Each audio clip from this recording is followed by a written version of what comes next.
Rahul ഗാന്ധിക്കെതിരായ P V അൻവറിന്റെ അധിക്ഷേപ പരാമർശം മുഖ്യമന്ത്രിയുടെ അറിവോടെയാണെന്ന് പ്രതിപക്ഷ നേതാവ് വി ഡി സതീശൻ. അൻവറിനെതിരെ രൂക്ഷ വിമർശനവുമായി മറ്റ് കോൺഗ്രസ് നേതാക്കളും രംഗത്തെത്തി. P V അൻവറിനെതിരെ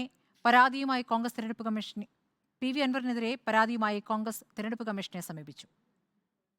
Rahul ഗാന്ധിക്കെതിരായ P V അൻവറിന്റെ അധിക്ഷേപ പരാമർശത്തിൽ വ്യാപക പ്രതിഷേധമാണ് കോൺഗ്രസിൽ നിന്നുയരുന്നത്. വിഷയം മുഖ്യമന്ത്രിക്കെതിരെയുള്ള ആയുധമായും കോൺഗ്രസ് ഉപയോഗിക്കുന്നുണ്ട്. പക്ഷേ അദ്ദേഹം അതിനെ ന്യായീകരിക്കുകയാണ്.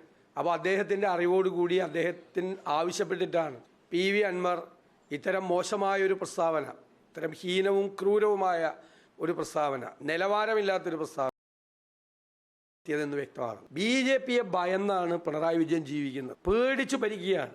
കേരളം കണ്ട ഏറ്റവും ഭീരുവായ മുഖ്യമന്ത്രിയാണ് പിണറായി വിജയൻ. അതുകൊണ്ടാണ് ഞാൻ പറഞ്ഞത്, കസവ് കെട്ടിയ പേടിത്തൊണ്ടനാണ് മുഖ്യമന്ത്രി എന്നുള്ള പദത്തിന് അടിവരയിടുന്ന സംഭവമാണ് ഇന്നുണ്ടായത്. അപ്പോൾ അദ്ദേഹം BJPയെ സന്തോഷിപ്പിച്ച് BJPയെ സുഖിപ്പിച്ച് ഈ കേസുകളിൽ നിന്നെല്ലാം രക്ഷ നേടാൻ ആഗ്രഹിക്കുന്നു. BJP ആണെങ്കിൽ ഇദ്ദേഹത്തെ ഭയപ്പെടുത്തിക്കൊണ്ടിരിക്കുന്നു. രാഷ്ട്രീയ മാന്യതയുടെ എല്ലാ സീമകളും ലംഘിക്കുന്ന പരാമർശമാണ് പി വി അൻവർ നടത്തിയതെന്നും കോൺഗ്രസ് നേതാക്കൾ കുറ്റപ്പെടുത്തുന്നു. കേരള നിയമസഭയിലെ ഒരു അംഗം ആണിത് പറയുന്നത്, അത് CPM-ന്റെ. ഇത് രാഹുൽ ഗാന്ധിയല്ല അവമാനിച്ചിരിക്കുന്നത്. ഈ നാടിന് വേണ്ടി സ്വന്തം ശരീരം ചിഹ്നമായി ചിതറി ശ്രീപെരുമ്പത്തൂരിൽ മരിച്ചു വീണ ധീരരക്തസാക്ഷി രാജീവ് ഗാന്ധിയാണ് അദ്ദേഹം അവമാനിച്ചിരിക്കുന്നത്. സത്യത്തില് പിണറായി വിജയനാണ് ഇത്തരം ലൈസൻസ് കൊടുത്തത്. രാഹുൽ ഗാന്ധി അധിക്ഷേപിക്കാനുള്ള, ആ കുടുംബത്തെ അധിക്ഷേപിക്കാനുള്ള ലൈസൻസ് മുഴുവൻ കൊടുത്തത് പിണറായി വിജയനാണ്. അദ്ദേഹത്തിന്റെ സ്വന്തം അനുയായി MLA ഇപ്പൊ ഇത്തരം പരാമർശങ്ങൾ നടത്തിയിരിക്കുന്നു. ഇത് കേരളം ലജ്ജിച്ച് തലതാഴ്ത്തേണ്ട പ്രസ്താവനയാണ്. ഇതിന്റെ ഉത്തരം പറയേണ്ടത് പിണറായി വിജയനാണ്, വേറെ ആരുമല്ല, പിണറായി വിജയനാണ്. അദ്ദേഹമാണ് ഇത് തുടങ്ങി വെച്ചത്.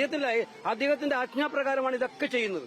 ഗോഡ്സെയുടെ പുതിയ അവതാരമാണ് പി വി അൻവർ എന്നായിരുന്നു MM ഹസന്റെ പ്രതികരണം. അൻവറിന്റെ വാക്കുകൾ ഗോഡ്സെയുടെ വെടിയുണ്ടകളേക്കാൾ മാരകമാണ്. മുഖ്യമന്ത്രിയുടെ ചാവേറാണ് പി വി അൻവർ എന്നും MM ഹസൻ കൂട്ടിച്ചേർത്തു. വിഷയത്തിൽ അൻവറിനെതിരെ നടപടി ആവശ്യപ്പെട്ട് തെരഞ്ഞെടുപ്പ് കമ്മീഷന് കോൺഗ്രസ് പരാതി നൽകി. അൻവറിന്റെ പരാമർശം പ്രചരണരംഗത്ത് ശക്തമായി ഉന്നയിക്കാനും കോൺഗ്രസ് തീരുമാനിച്ചിട്ടുണ്ട്. വിവിധ ബ്യൂറോകൾക്കൊപ്പം റിപ്പോർട്ടർ, തിരുവനന്തപുരം.